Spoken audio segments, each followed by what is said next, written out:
Hey, what's going on, Whiskey Peeps? All my Whiskey Thoughts. It's your boy Frankie P. Out here. We out here. Before I even get started about the subject at hand, I just wanted to say to my homeboy Chris, bigger and better things await you. So don't let one thing hinder you or drag you down or pull you back. If you're in the driver's seat, my man, keep driving. And fuck all these other motherfuckers. Anyway. I wanted to talk about Abigail Williams and Libby German out of Delphi, Indiana. I don't know if all of you are aware of the case, but in 2017, February 13th, they went missing. Last recorded footage was on the Monon High Bridge. And the next day, on Valentine's Day, my anniversary, with my wife, I was disgusted to hear that they found their bodies. Police never disclosed fully what had happened to them. A lot of blood at the scene. We're not positive on what they have for evidence thus far, but there was an arrest made with a gentleman named Richard Allen. Richard Allen had a gun whose unspent bullet casing was found at the scene of discovery between the two girls' bodies. It troubles me to know that the internet makes villains into victims. Even myself, Brian Kohberger, just the other day I released a video talking about how he was a victim his whole life. And while a victim his whole life, I've known victims that were bludgeoned and, beaten and beheaded in school, grade school, high school. I myself, during grade school, was called Twinkie. This one guy called me Twinkie for probably about 6 months until I smashed his head into a locker. We became friends after that. So Steven, if you're out there, sorry for the head smash, but fuck, man, I'm not a Twinkie. I wasn't even fat at that time.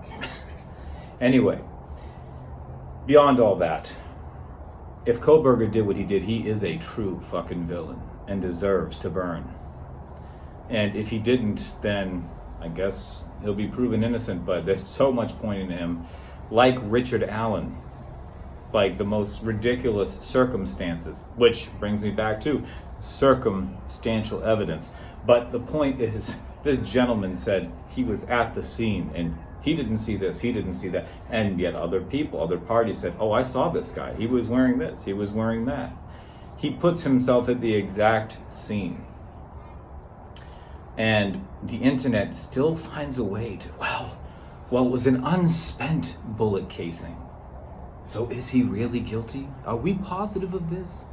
And then you have the extremists that are like, that's the fucking guy. Let's watch him burn. It's just wild to me that we try to either demonize or protect the main components of these articles. These people will be tried in a court of law, and hopefully if they are responsible for what they did, they will be found guilty. But I don't want to see what I see on average, the protection of these villains.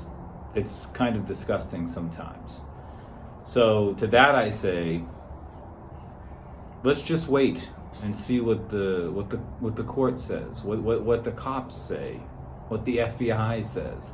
I mean, we're all out here just wanting clicks and wanting super chats or viewership for our channels. Grow the fuck up, people. These are human beings that have lost, that are lost forever. These beautiful young girls that will never get a chance. And now their faces are splashed everywhere. Look at Brian. Look at this kid. He just wanted a connection. He just wanted someone to notice him. Isn't it fucking ironic that everyone in the world right now knows who Brian is? and he can't fucking answer one of them back. Weird, isn't it?